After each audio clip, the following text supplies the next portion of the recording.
مشاكلكم ايه اللي واقفين عشانها؟ بسبب الفصول اللي عماله ترفع، الاسعار مش قادره تستقر، وما انتش لاقي الحاجه كمان.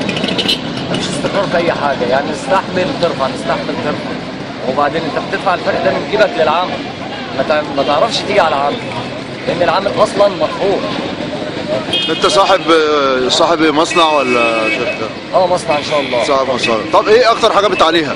يعني كل حاجه، انت عندك قطع كهرباء، فواتير عاليه، فواتير الميه برضه بتيجي عاليه، انت مش عارف لا منين ولا منين ولا منين. وخامات وكل حاجه. المشكله الاساسيه النهارده ارتفاع الدولار اول حاجه، لان كل البضاعه اللي احنا بنستعملها في مصانع الغزل والنسيج ومصنعات التطريز كلها مستورده، مفيش حاجه بنصنعها مصريه.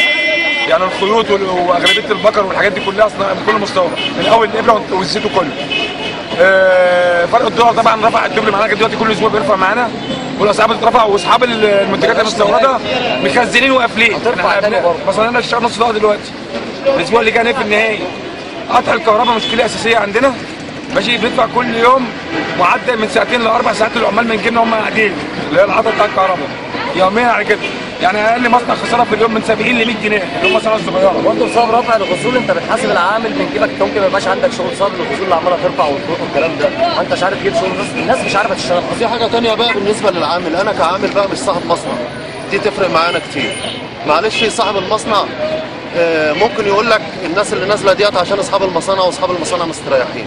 لا، صاحب المصنع لما يبقى مضغوط وبيعمل شغل ويخزنه ويستحملني اسبوع واتنين والاسعار عليا بتغلى، اكل وشرب وكل حاجه بتغلى عليا، هيجي بعد اسبوعين هيقفل المصنع، فانا هصيع في الشارع انا واسرتي.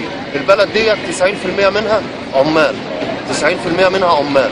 لما المصانع تتقفل والعمال اللي فيها يتسرحوا وندي فرصه ان الناس تيجي تشتري المصانع ديت باسعار ما تجيبش ربع ثمنها، يبقى احنا كده بنبيع بلدنا، يبقى احنا كده المصانع هتتباع واحنا مش هنلاقي ناكل، يبقى كده هننزل الشوارع نقف بسكاكين لبعض عشان اللي بنته تعبانه عايز يعالجها، هقف له بسكينه في الشارع عشان اجيب حق العلاج ده، لان انا اكل وشرب مش عارف هعالج عيالي منين واعيش ازاي. فاحنا مشكلتنا مش مشكله مصانع بس، كمان مشكله بلد بتعتمد على الصناعه.